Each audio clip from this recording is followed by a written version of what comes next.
I'm going to give you an example of how to find the greatest common factor and the least common multiple of two numbers using prime factorization and the Venn diagram.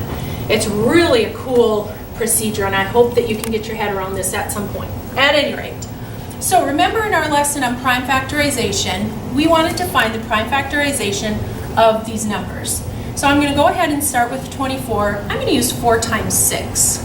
Remember, you could use 2 times 12, 3 times 8. These numbers are composite, so I need to go ahead and make more branches so I can get down to the product of my prime numbers. So I have 2 times 2 times 2 times 3. And I'm going to go ahead and do the prime factorization of the number 48 as well. And in this case, I'm going to use 6 times 8. 6 and 8 are composite. Go ahead and do 2 times 3, 2 times 4, and 4 is still composite, so I need another couple branches. And I have 2 times 3 times 2 times 2 times 2. And I like to write them all out like that so I get them away from that diagram so we don't get confused when we switch things over into the Venn diagram. So just to double check, I have 2 times 2 times 2 times 3, and I have 2 times 3 times 2 times 2 times 2. Now what I'm going to do is take this data and put it into my Venn diagram. If a number is in both prime factorizations, it's going to go in to the center.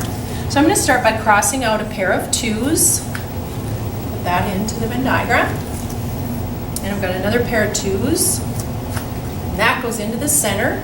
And notice I'm putting a pair and just representing it with 1, 2. And then I have another set of 2's. I don't have any more pairs of 2's, but I do have a pair of 3's that are going to go in here.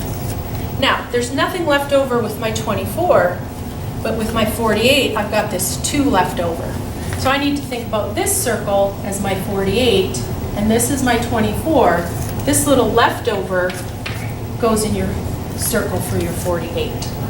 To find the GCF of these two numbers, you go into your Venn diagram, and whatever's in the middle, you find the product of it. So 2 times 2 times 2 times 3. 2 times 2 is 4, times 2 is 8, times 3 is 24. The GCF of these two numbers is 24.